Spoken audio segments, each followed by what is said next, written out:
የዕለተ ማክሰኞ ህዳር 16 ቀን 2018 ዓ.ም ጤና ይስጥልን ክቡራን ተመልካቾቻችን እንደምን አምሽታችኋል። ከናሁ ቴሌቪዥን አዳዲስና ወቅታዊ ዜናዎችን ወደ እናንተ የምናደርስበት ጊዜው አሁን ከሳቱ ዜናዎች ጋር ማርቆስ ጉዳይ ሆነ አብራችሁን ቆዩ።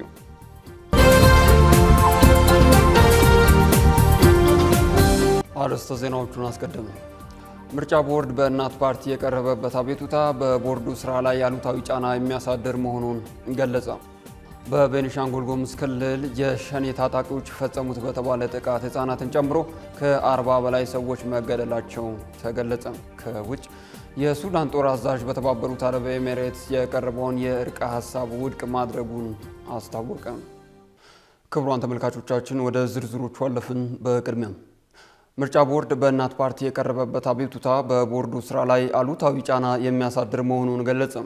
የኢትዮጵያ ብሔራዊ ምርጫ ቦርድ በእናት ፓርቲ የተሰጠውን መግለጫ ቦርዱ ነፃና ገለልተኛ ሆኖ መስራት ላይ አሉታዊ ተጽዕኖ የሚፈጥር ሲል የተቸበትን መግለጫ ሰጥቷል።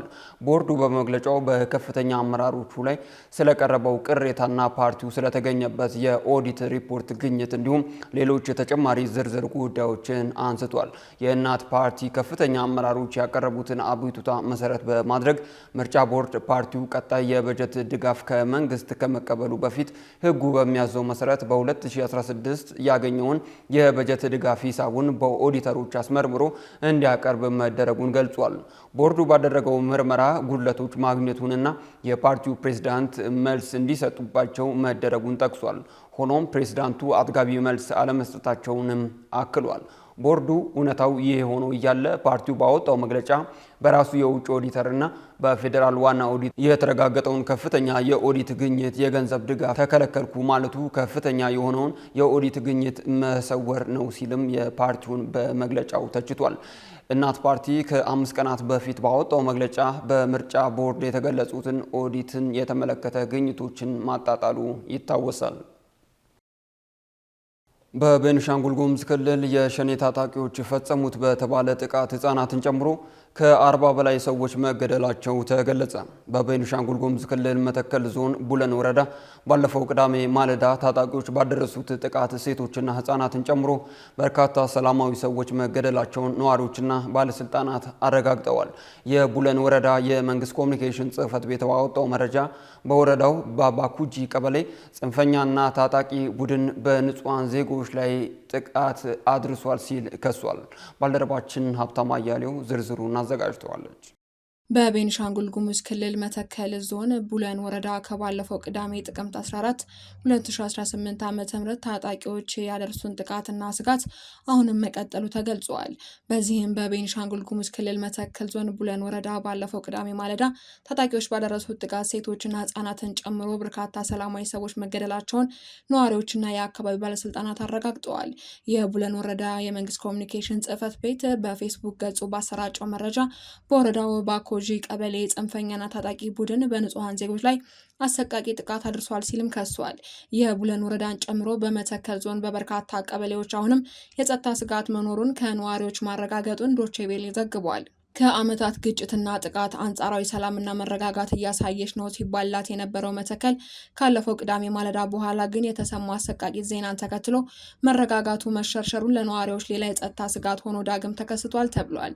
የቡለን ወረዳ የመንግስት ኮሚኒኬሽን ጽህፈት ቤት እሁድ ዕለት በፌስቡክ ገጹ ባጋራው መረጃ አክሎም በባኮጂ ቀበሌ ጽንፈኛ ታጣቂ ቡድን ህዳር 13 ቀን 2018 ዓ.ም ከንጋቱ 11 ሰዓት ተኩል በመግባት በንጹሃን ዜጎች ላይ አሰቃቂ ጥቃት ማድረሱን ወረዳው ምክትል አስተዳዳሪ አቶ ሺበሺ ባሬዳ መናገራቸውን ዘግቧል። ዶቼ ቬለ ለደህንነታቸው ሲባል ስማቸውን ያልገለጻቸው የወረዳው ተመራጭ የህዝብ ተወካዮች አባል በጥቃቱ ከ30 በላይ ንጹሃን ዜጎች መገደላቸውን አረጋግጠዋል ብለዋል። ይሁን እንጂ የወረዳው የመንግስት ኮሚኒኬሽን ጥቃቱ አድራሹ ጽንፈኛ ቡድን ከማለት ባሻገር የትኛው ቡድን እንደሆነ ለይቶ አልገለጸም። ነገር ግን የህዝብ ተወካዩ መንግስት ሸኔ ብሎ የሚጠራው ቡድን ጥቃት ማድረሱንና ተጠያቂ አድርገዋል።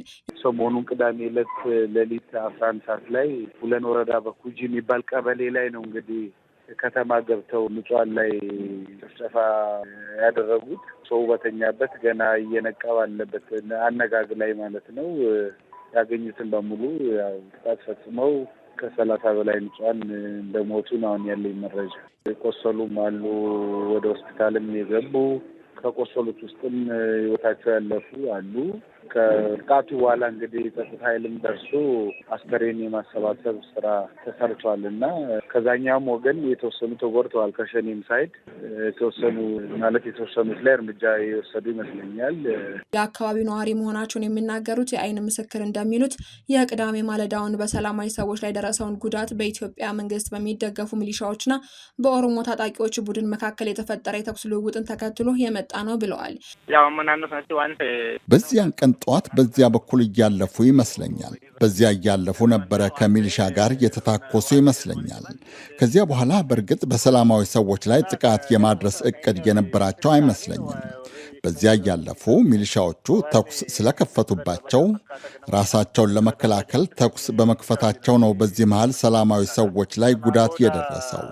ከሁለቱም ወገን ሰዎች ተጎድተዋል። በአጠቃላይ ወደ 35 ሰዎች ይሆናሉ የተገደሉት።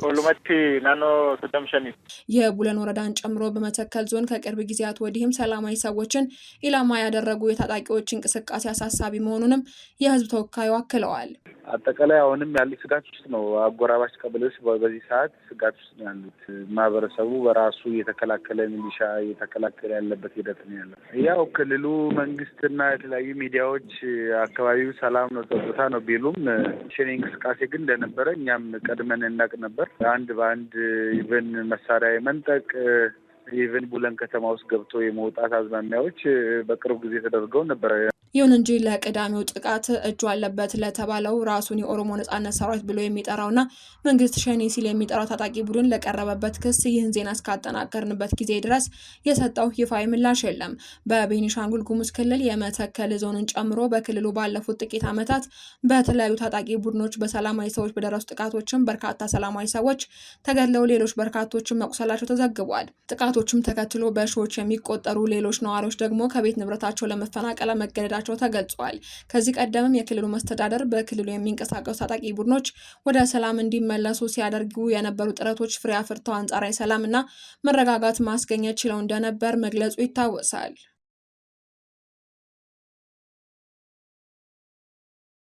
አቃቤ ሕግ ታዬ ደንዳ ባደረጉት ቃለ ምልልስ ላይ ተመስርቶ 3 ተጨማሪ ክሶች እንዳቀረበባቸው ጠበቃቸው አስታወቁ። በቀድሞ የሰላም ሚኒስትር ዴኤታና የጨፌ ኦሮሚያ አባል በነበሩት አቶ ታዬ ደንዳ ላይ 3 አዳዲስ ክሶችን ማቅረቡን ጠበቃቸው አበራ ንጉስ ተናግረዋል። እነዚህ 3 ተጨማሪ ክሶች የቀረቡትም ትናንት ዳር 15 ቀን 2018 ዓ.ም በዋለው ችሎት ላይ መሆኑን አስታውቀዋል። የትናንትናው ችሎት ተሰይሞ የነበረው አቶ ታዬ ደንዳ ቀደም ሲል ከቀረቡባቸው 3 ክሶች መካከል ጥፋተኛ የተባሉበት በህገ ወጥ መንገድ የጦር መሳሪያ ይዞ በመገኘት በሚለው 3ኛ ክስ የቅጣት አስተያየት እንዲቀርብ ነበር። የተከሳሽ ጠበቃ አበራ ከችሎቱ በኋላ እንዳሉትም አቃቤ ሕግ በችሎቱ የቅጣት አስተያየቶችን ከማቅረብ ይልቅ በ3 ተጨማሪ ክሶች ማቅረቡን ገልጸው የጠበቃው ወገን ስለ ጉዳዩ የአሰራር ለውጥ አስቀድሞ እንዳልተነገረውም ተናግረዋል። ጠበቃው አክለውም አቶ ታዬ ላይ 3ቱም ተጨማሪ ክሶች የቀረቡባቸው በቅርቡ ሆርን ኮንቨርሴሽን ከተሰኘ ሚዲያ ጋር ባደረጉት ቃለ ምልልስ ላይ ባነሷቸው አስተያየቶች ላይ ነው ብለዋል። ካሽጎ በየትኛውም ዓለም ሆነው በማንኛውም ሰዓት ለወገኑ የሚደርሱበት ፈጣን የገንዘብ መላኪያ ተከፈተሎ።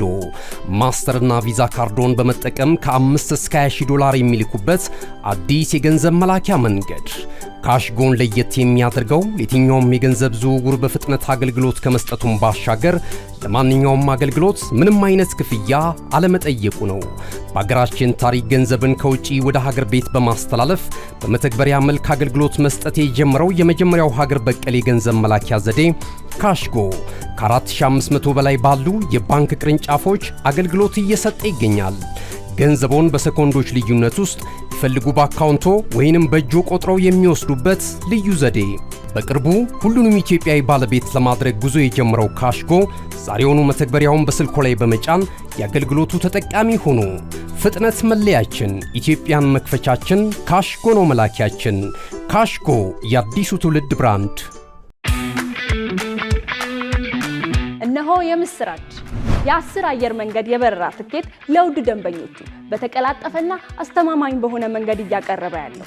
በዚህም በደንበኞቹ የተመሰገነው ጉዞጎ አሁን ደግሞ ተደራሽነቱን በማስፋት ተጨማሪ ባንኮችን በማካተት ለውድ ደንበኞቹ የበለጠ አስተማማኝ ለመሆን ችሏል።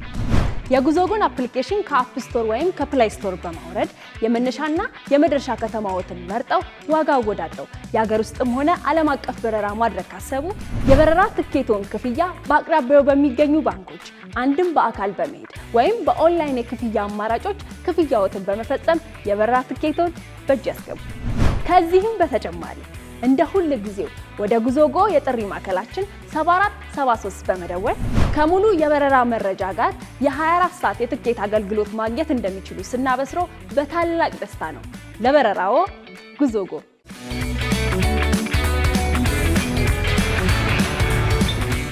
ክቡራን ተመልካቾቻችን ከናሁ ቴሌቪዥን ለሳቱ ያዝናቸው ዜናዎቻችን አሁንም ቀጥለዋል። አሁን ደግሞ ከባህር ማዶ ምንጮች ወደ ያዝናቸው ዜናዎቻችን ተሸጋገርን። መነሻችን ሱዳን ናት። የሱዳን ጦር አዛዥ በተባበሩት አረብ ኤሚሬትስ የቀረበውን የእርቅ ሀሳብ ውድቅ ማድረጉን አስታወቀም። የሱዳን ጦር ኃይል መሪ የተባበሩት አረብ ኤሚሬቶች በኳድ ውስጥ ያለው ተሳትፎ ያደላ ነው በማለትም በኳድ የቀረበውን የተኩስ አቁም እቅድ ውድቅ አድርጓል። አብዱልፈታህ አልቡርሃን እሁድ ዕለት ለከፍተኛ ወታደራዊ አዛዦችና ለደህንነት ባለስልጣናት እንደተናገሩት በዚህ ወር ኳድ አሜሪካ፣ ኤሚሬትስ፣ ሳውዲ አረቢያና ግብፅን ጨምሮ ቡድኑ ያቀረበውን የእርቅ ሀሳብ እስካሁን ከሁሉ የከፋ ነው ሲሉ ወቅሰውታል። ሀሳቡን ተቀባይነት የለውም ያሉት አልቡርሃን የታጠቁ ኃይሎች ህልውና የማይጠብቅና ሁሉንም የጸጥታ ኤጀንሲዎች መፍረስ የሚደግፍ ነው ብለውታል። ሱዳን አርኤስኤፍ ወደ ኋላ አፈግፍጎ በተወሰኑ አካባቢዎች እንዲታገድ ትጠይቃለች። ይህም የተኩስ አቁም ስምምነት አካል መሆን አለበት ሲሉም አልቡርሃን አክለዋል። በሱዳን ጦር ኃይሎችና በፈጥኖ ደራሽ ኃይሎች አርኤስኤፍ መካከል ያለው መራራ የእርስ በርስ ጦርነት በ10 ሺዎች የሚቆጠሩ ሰዎችን የገደለ ነው። 14 ሚሊዮን እና ከዚያም በላይ ያፈናቀለና ሰብአዊ ቀውስን ያስከተለ ሆኖ ዛሬም ድረስ ቀጥሏል። በዚህም በሱዳን በተባበሩት አረብ ኤሚሬቶች ሚና የተነሳው የተኩስ አቁም ስምምነት እቅድ ታማኝነት የጎደለው መሆኑን አልቡርሃን በድጋሚ ተናግረዋል። ዓለም ሁሉ የተባበሩት አረብ ኤሚሬቶች በሱዳን ግዛት ላይ ለሚነሱ አማጽያን የሚያደርጉት ድጋፍ ያውቃል ሲሉ በአደባባይ ወንጅለዋል። በመሆኑም ሽምግልናው በዚህ አቅጣጫ የሚቀጥል ከሆነ ሽምግልናው አድሏዊ እንደሆነ እንቆጥረዋለንም ብለውታል። የተባበሩት አረብ ኤሚሬቶች ለፈጥኖ ደራሽ ኃይሎችን በማስታጠቅና በገንዘብ በመደገፍና ግጭቱን ለማራዘም የራሷን ቀጠናዊ ጥቅም ለማስከበርና የሱዳንን ወርቅና ሌሎች ማዕድናትን ለማግኘት በመርዳት ከፍተኛ ክስ ሲሰነዘርባት ቆይታለች። የአሜሪካው ፕሬዝዳንት ዶናልድ ትራምፕ ከቻይናው መሪ ሺ ጂንፒንግ ጋር በስልክ መነጋገራቸው ተገለጸ። ትራምፕ ከሺ ጋር በስልክ ከተነጋገሩ በኋላ በሚያዝያ ወር ወደ ቻይና እንደሚያቀኑ ተገምቷል። ፕሬዝዳንት ዶናልድ ትራምፕ በሚያዝያ ወር ቤጂንግን ለመጎብኘት መስማማታቸውንም አስታውቀዋል። ሁለቱ መሪዎች ያደረጉት የስልክ ንግግርን ተከትሎ የቻይናው ፕሬዝዳንት ሺ ጂንፒንግ በሚቀጥለው ዓመት መጨረሻ ላይ ይፋዊ የስራ ጉብኝት እንዲያደርጉ እንደጋበዟቸው ትራምፕ ገልጸዋል።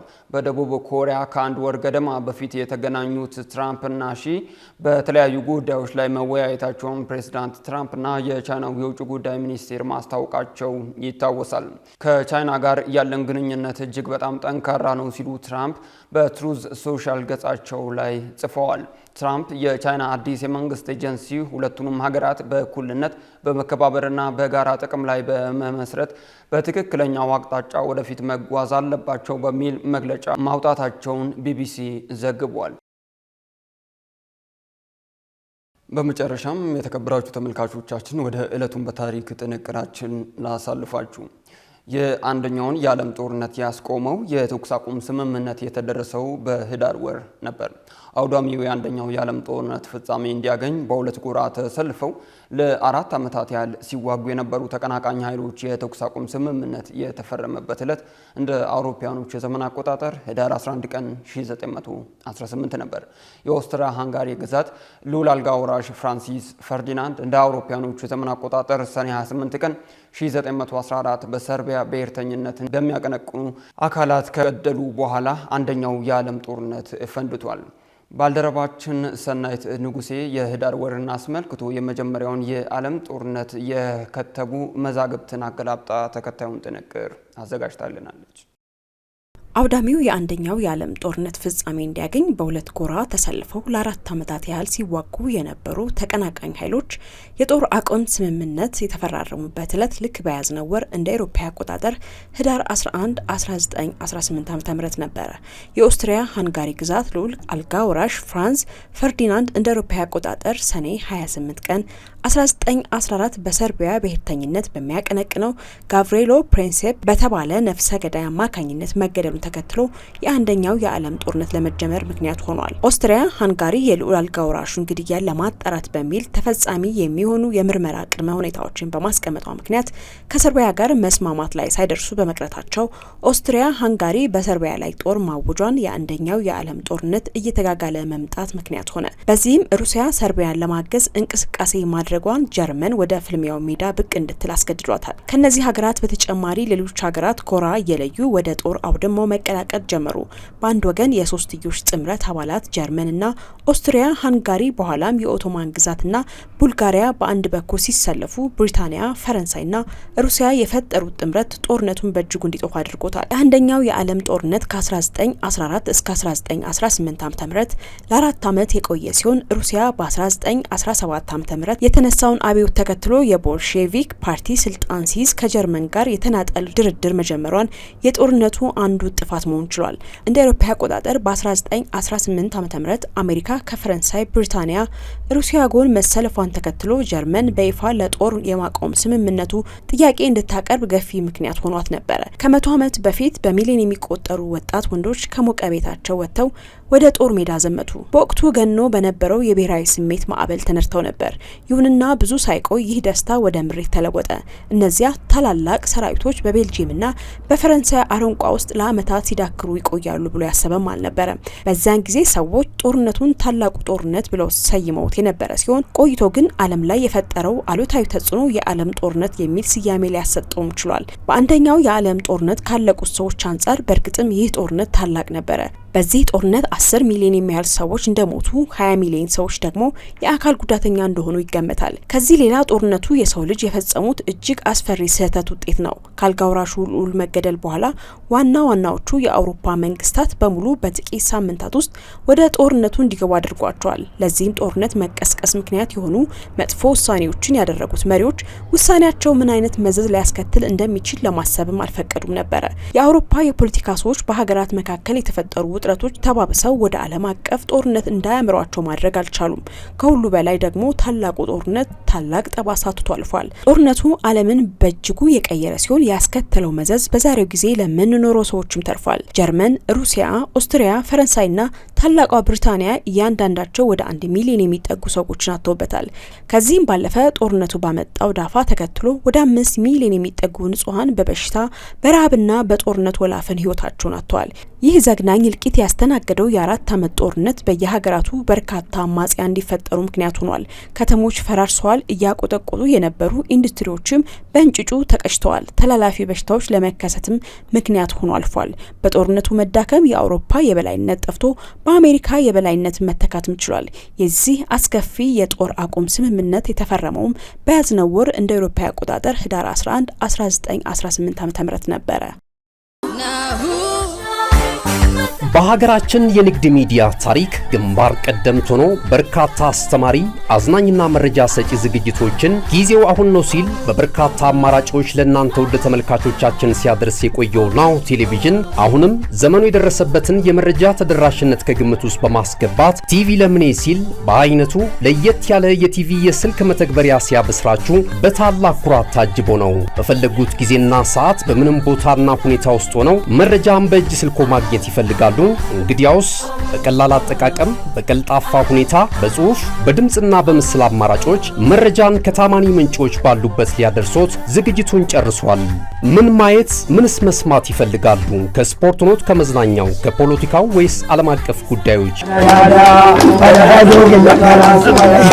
አጫጭር መረጃዎችን ከቢዝነስና ኢኮኖሚ መረጃዎች ጋር አሰባጥሮ በናሁ አርካይቭ በትዝታ የዋሊት መልሶ በመረጃ ቡፌ ሊያንበሻብሾት ዘመናዊ አዲስ የስልክ መተግበሪያ በአዲስ ዓመት ስጦታ የሚመለከቱበት ብቻ ሳይሆን የሚሳተፉበት፣ የሚሰሙበት ብቻ ሳይሆን የሚናገሩበት በአዝናኝ ጥያቄና መልሶች ዳጎስ ያለ ሽልማት የጉርሻ አማራጭ አቅርቦሎታል። የዓለም አቀፍ ሚዲያዎችን ሰበር ዜናዎች በአማርኛ ተርጉሞ የሚያስነብብ በተለያዩ የቋንቋ አማራጮች የቀረበ የአዲስ ዓመት ልዩ ገጸ በረከት ከናሁ ቴሌቪዥን። እንደ ጋዜጣ እንነበባለን፣ እንደ ራዲዮ እንደመጣለን፣ እንደ ቴሌቪዥን በስልክ እንታያለን። አዲስ አማራጭ በአዲስ ዘመን ናሁ ቴሌቪዥን። መረጃን ከምንጩ በቀላል አማራጭ በቀጥታ ስርጭት ወደ እናንተ የምናደርስበት ጊዜው አሁን ነው። ናሁ ቴሌቪዥን። መልካም አዲስ ዓመት። የተከበራችሁ ተመልካቾቻችን ከናሁ ቴሌቪዥን ለዕለተ ማክሰኞ አመሻሽ ያዝናቸው ዜናዎቻችን በዚሁ አበቁ። ከሳቱ ዜናዎች ጋር ማርቆስ ጎዳይቦ ከመላው የስቱዲዮና የቴክኒክ ክፍል ባልደረቦቻችን ጋር በጋራ በመሆን ቆይታ አደረግን። መልካም ምሽት።